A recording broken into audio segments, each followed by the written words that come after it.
सरकार म्हणून आम्ही सहकार्य करतोय तुम्हाला. मगाशी मंत्री नव्हते, मग ऑब्जेक्शन घ्यायला पाहिजे होतं. मी तू मंत्री नव्हते तरी मी मान्य केलं, मी थांबलो. ही कुठली पद्धत आली? सरकार पक्ष तुम्ही अधिवेशन चालवायचं असते, आम्ही विरोधकांना चालवायचं नसते. असं शंभूराजे मस्करी करू नका, बसा खाली. लक्षवेधीचा क्रम आला, मंत्री महोदय इथंच होते त्यावेळी. सन्मान्य सदस्य नव्हते, सन्मान्य सदस्य बाहेर होते. आपण बघितलं इथं की सदस्य नाहीत. मग आपण तालिका अध्यक्ष होत्या, त्यांनी मग मागण्या सुरू केल्या. त्यामुळे आता लक्षवेधी लॅब झाली. आता सन्माननीय मंत्री महोदय, हे सगळं तुम्ही उत्तरार्ध सांगितलं, पण सकाळी अगोदर मंत्री महोदय नव्हते आणि त्यांच्यासाठी म्हणून थांबवलं. काय हो सतेज पाटील? ते मुद्दाम फिरकी घेत आहेत माझी, त्यामुळं फिरकी मुद्दाम घेत आहेत. होऊन जाऊन दे, तुमचाच प्रश्न आहे हो. तुम्ही लक्ष नाही, आता काय झालं? कंटाळा. लक्षवेधी क्रमांक 6 वितरित केल्याप्रमाणे घेणार उमाताई 5 मिनिटात संपत. 5 मिनिटात तोपर्यंत दुसरा विषय. सभापती महोदय, अत्यंत सभापती महोदय, अत्यंत महत्वाची हो शंभूराज, तुमच्यासाठी पण महत्वाची आहे. 6 नंबर अत्यंत महत्वाची एक लक्षवेधी आहे. विखे साहेब पण आहेत, त्यामुळे बरं आहे. राज्यातल्या साखर कारखानदारी बाबतीतली लक्षवेधी आहे. तुम्ही यात उत्तरामध्ये अनेक गोष्टी उत्तर मंत्री महोदय तुम्ही दिलेल्या आहेत, परंतु मला थोडं या लक्षवेधीच्या माध्यमातून राज्यातल्या लोकांचं लक्ष वेधायचं आणि सरकारचं लक्ष वेधायचं की 50 लाख शेतकरी ऊस कारखान्यावर अवलंबून आहेत. 8,000 कोटी रुपयाचा टॅक्स हा फक्त साखर कारखान्याच्या माध्यमातून सभापती महोदय शासनाला या ठिकाणी मिळतो. हे अर्थकारण सांगायचं काय? कारण की दरवेळी ऊस कारखान्यांना मदत म्हणले की एक चर्चा वेगळी महाराष्ट्रामध्ये होते, सरकार दरबारी देखील होते. परंतु त्याच्या बदल्यात शासनाला काय मिळते? 8,000 कोटी रुपये दरवर्षी या साखर कारखानदारीतून टॅक्स त्या ठिकाणी मिळतो. 50 ते 60 हजार कोटी रुपयाची उलाढाल या साखर कारखानदारीच्या माध्यमातून या ठिकाणी होते. 1.5 लाख कर्मचाऱ्यांच्यावर 4,500 कोटी रुपयाचा पगार या ठिकाणी जातो. 1.5 ते 2 लाख कर्मचारी. तोडणी ओढणी वाहतूक मी बोलत नाही, हे वेगळं. कर्मचारी थेट डायरेक्ट त्याच्यावर 4,500 कोटी रुपये. हे सांगण्यामागचं कारण काय? कारण की हा उद्योग या महाराष्ट्राला संजीवनी देणारा उद्योग आहे. आज ग्रामीण भागामध्ये जे काय या ठिकाणी आर्थिक समस्या शेतकऱ्याची वाढलेली आहे, ते ऊसामुळे आणि दुधामुळे वाढलेले आपल्याला मान्य करावं लागेल. आणि म्हणून सभापती महोदय, आज काही प्रश्न मी मांडलेले आहेत, त्याचं उत्तर त्यांनी मंत्री महोदयांनी दिलेलं आहे. MSPचं विखे साहेब आपण मागतोय 41 रुपये MSP करा, ती अजून होत नाही. आज 31 रुपये MSP धरून या ठिकाणी 80% आपल्याला त्या ठिकाणी प्लेजचं पैसे त्या ठिकाणी मिळतात. तिथं आपले 500 ते 800 रुपये आपल्याला कमी साखर कारखान्यात त्या ठिकाणी मिळतात. मग पुढचा प्लेज आणि मागची आणि पुढची उचल तयार करून FRP द्यायची. 6 वेळा FRP वाढलेला आहे या मागच्या 2-3 वर्षामध्ये. MSP वाढलेलं नाही. ग्रेन बेस्ड इथेनॉलचे दर तुम्ही 20% वाढवले, मग उसाच्या इथेनॉलचे दर का वाढवत नाही? 312 कोटी लिटरची क्षमता आपली इथेनॉल निर्मितीची आपली महाराष्ट्राची आहे आणि आपल्याला कोटा किती मिळाला? 116 कोटी लिटर. मग 220 कोटी लिटरची कॅपॅसिटी, ही कॅपॅसिटी हवेतनं तयार झाली का? ह्याला कर्ज काढले, ह्याला हमी दिलेलं आहे. मग हे कर्ज उद्या थकीत गेलं म्हणून ओरडण्याचं कारण नाही. इकडं कॅपॅसिटी वाढवायला तुम्ही परवानगी त्या ठिकाणी दिली आणि इकडं मात्र तुम्ही कोटा मात्र त्या ठिकाणी कमी केलेला. 116 कोटी लिटर कोटा त्या ठिकाणी दिलेला आहे. म्हणून मला सन्मान्य मंत्री महोदयांना विनंती आहे, विखे साहेब पण इथं या ठिकाणी 5-6 गोष्टीच मागण्या माझ्या आहेत. या प्लेज लोन साठी आपल्याला व्याजाच्या माध्यमातून काय मदत करता येते का शासनाकडून? हा एक विषय आहे. पहिला, सीझन चालू करताना आपण लोन घेतो, त्याच्यासाठी काय मदत करता येईल का? पंजाब आणि कर्नाटक गव्हर्नमेंटनं डायरेक्ट 500 रुपये टनामाग हे शेतकऱ्याला अनुदान देण्याची भूमिका त्या ठिकाणी घेतली. ज्यांनी FRP दिली नसेल त्यांची कारणं वेगळे आहेत. मंत्री महोदय, NCDCचा अहवाल माझ्याकडे आहे, मी राजकीय बोलणार नाही आता. तुम्ही 32 कारखान्यांना मदत केली, 4,500 कोटी रुपये NCDCनं दिलं. NCDC ची कमिटी आली, 21 कारखान्यांनी पैसे वापरलेले नाहीत हे कागदावर सिद्ध झाले. तुम्ही कारवाई करणार नाही कारण की आता ते तुमच्याकडे आलेले आहेत सगळेजण, त्यामुळे तुम्ही कारवाई करणार नाही. मला माहित आहे त्याच्यावर कारवाई होणार नाही, ठीक आहे. परंतु आज NCDCच्या या गोष्टीमुळं आज जे कारखाने खऱ्या अर्थानं मदत पाहिजे ते देखील NCDC कडून मदत होणार नाही, कारण की मागच्या 4,500 कोटी रुपये हे तुमच्या अडचणीत आलेले आहेत. म्हणून उद्या NCDC महाराष्ट्राला रेड फ्लॅग केल्याशिवाय राहणार नाही आणि जबाबदार आपण या ठिकाणी असणार. आणि म्हणून माझी विनंती आहे की दुसरा एक मुद्दा, क्रशिंग कॅपॅसिटी. विके साहेब, आता प्रत्येक जण क्रशिंग कॅपॅसिटी वाढवा लागला, तुमची देखील मला वाटतं आता 15,000 वर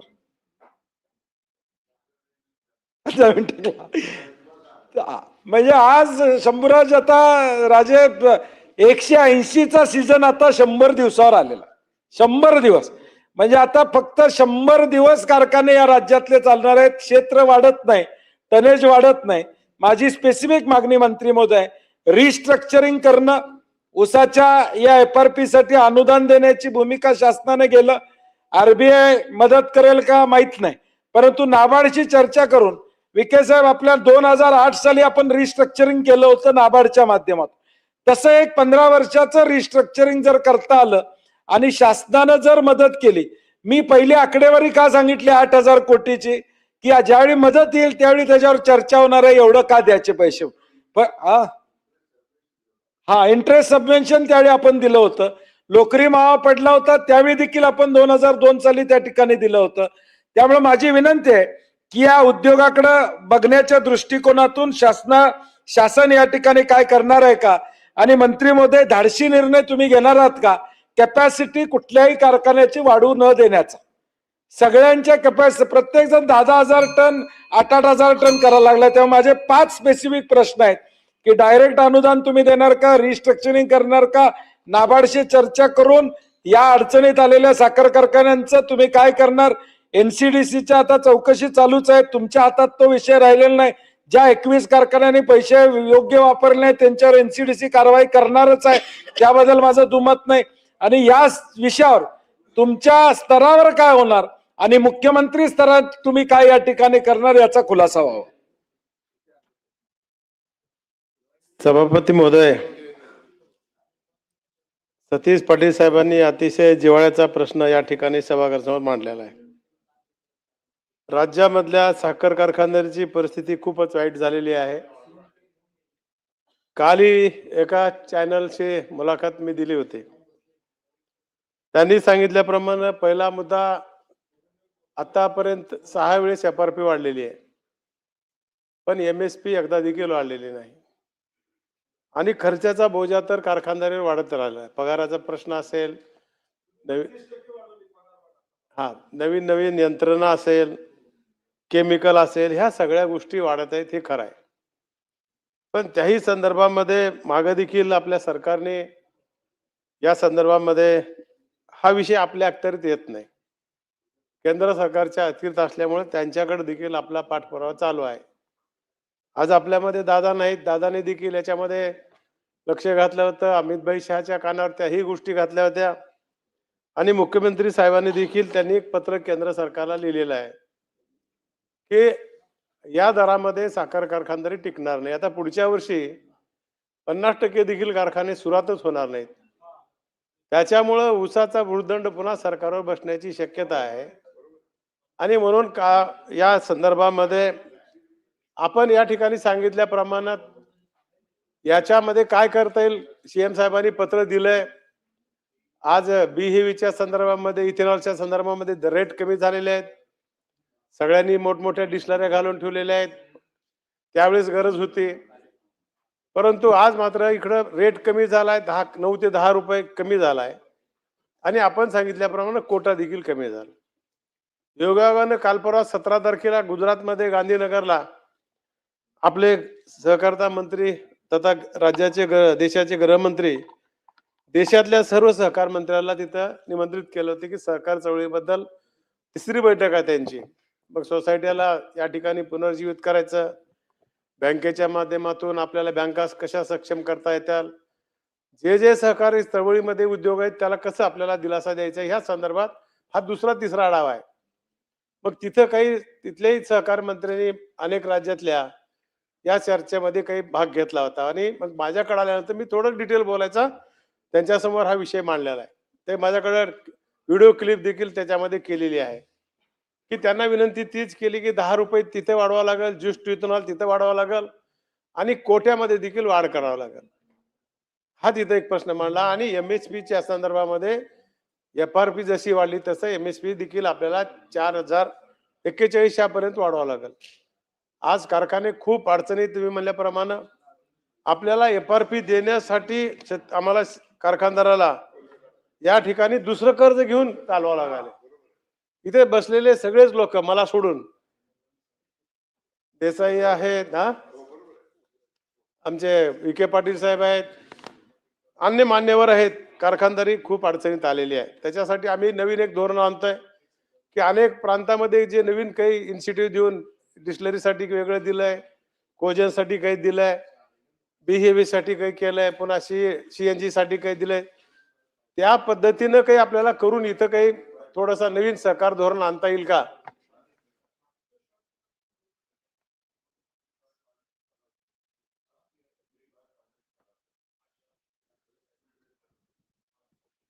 त्याही संदर्भामध्ये आपण नवीन धोरण पाटील साहेब आणतोय आपण आणि त्याच्यासाठी फार काही निधी लागणार नाही. आपण सांगितल्याप्रमाणे आपण कॅपॅसिटीच्या संदर्भात मी आल्यापासून एकाही कारखान्याला आम्ही कॅपॅसिटी वाढीचं परमिशन दिलेली नाही. नाही आहेत प्रपोजल, पण आम्ही दिलंय ते कुणाला दिलंय? ज्या कारखान्याची 1200 1250ची ज्याची कॅपॅसिटी आहे व्हायबल होण्यासाठी किमान 2,500 लागते, त्यांनाच काही 2-3 कारखान्याला दिले, पण बाकीच्या एकाही कारखान्याला आम्ही दिलेलं नाही. फाईल तशाच पडून आहेत आणि म्हणून त्या संदर्भात आपण म्हणल्याप्रमाणे ते खूप मोठं नुकसान झालं की स्पर्धा लागल्या कॅपॅसिटी वाढवायची आणि त्याच्यामुळं कारखानादार ते 150 दिवस चालायला पाहिजे, ते आज 90 ते 100 दिवस. आज तुमच्याकडे पश्चिम महाराष्ट्रात सगळ्यात लवकर कारखाने बंद झालेत. तुम्ही सांगितल्याप्रमाणे एक कारखाना बंद असल्यामुळं सगळ्याच्या कारखान्याचा 1-1 लाख टन क्रशिंग कमी झाले.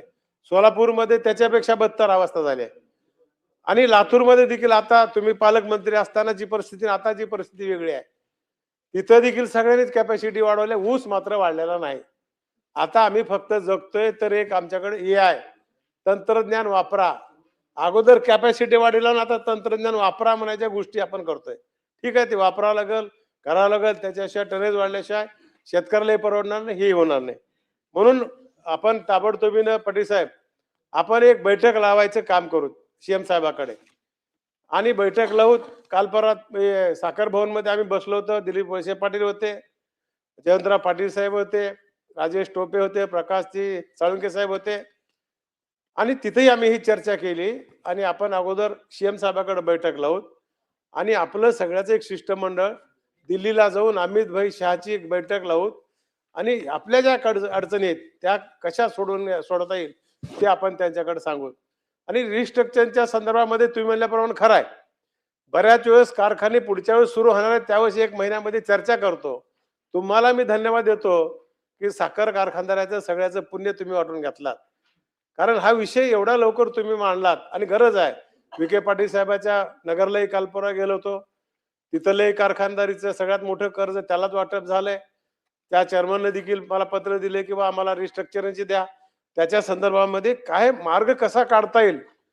निश्चितपणे सकारात्मक विचार करून आपल्याला ही इंडस्ट्री टिकवायची आहे, कारण सरकारमध्ये जेवढे एम्प्लॉईज आहेत तेवढे आपल्या सहकारी क्षेत्रामध्ये आहेत. हे आपल्या बापदादांनी चांगलं काम केलंय, विखे पाटील साहेबांच्या वडिलांनी म्हणा, धनंजय गाडगीळ साहेबांनी, नाहीतर दुसऱ्या प्रांताची आपल्याची काय हालत बघा तुम्ही. सगळे परप्रांतीय लोक आपल्या महाराष्ट्रात येतात, म्हणून ही आपल्याला दिलेली खूप मोठी शक्ती आहे, ताकद आहे. ते आपण भविष्याच्या काळामध्ये याला लक्ष देऊन कसं आपल्याला ताबडतोब बैठक लावू आपण.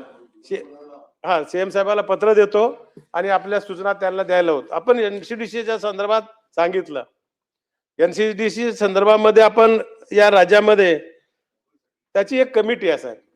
अगोदर आमच्या आयुक्त साहेबाकडे त्याची स्क्रुटनी केली जाते, माझ्याच अध्यक्षतेखाली एक कमिटी आहे आपल्याकडे. आपण सुरुवातीच्या काळामध्ये काही प्रस्ताव आपल्याकडे आले होते, त्यापैकी आपण 32 कारखान्याला 4,355 कोटीचे कर्ज वाटप करण्यात आले. 25-26 या आर्थिक वर्षामध्ये एनसीडीसी कडे दिनांक 7/10/25च्या पत्राने एकूण 14 सहकारी साखर कारखान्याचा कर्ज मंजुरीबाबतचा प्रस्ताव दिला आहे. पण त्याच्यापैकी त्यांच्याही लक्षात आलं, नवीन आपणही धोरण केलं त्याच्यामध्ये की कारखान्याला एनसीडीसीचं कर्ज देत असताना कोणत्या नियमाचं पालन केलं पाहिजे.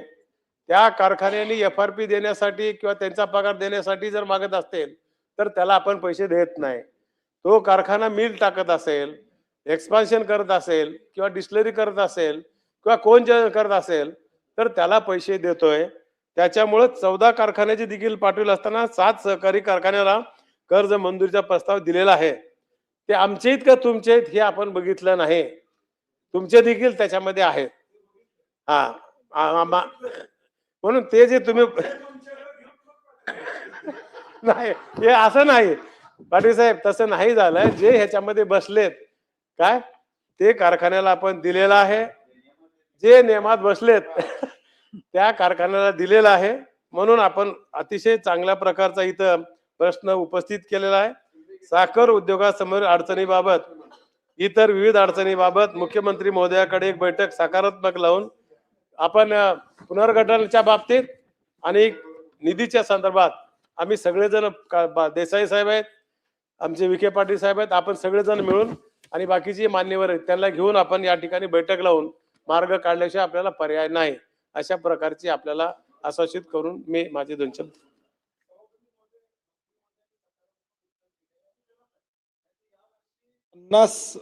कारखाने किमान चालू होणार नाहीत यावर्षी. आमच्यासारखे चांगले कारखाने तेवढे चालू राहतील, नाही तर बाकीचे जे अडचण आहे ते 50. आणि परत ऊस उत्पादकाला सरकारला पैसे द्यायला लागतील. एक तर 8,000 कोटीचं उत्पादन टॅक्स मधलं बुडणार आहे, म्हणजे 2-3 हजार कोटीचा फटका बसेल. आणि तेवढी FRPचे पैसे कारखाने चालू झाले नाही तर द्यायला लागतील. तेव्हा विकेस सगळ्यांनाच विनंती आहे माझी की ताबडतोब बुधवारी पहिले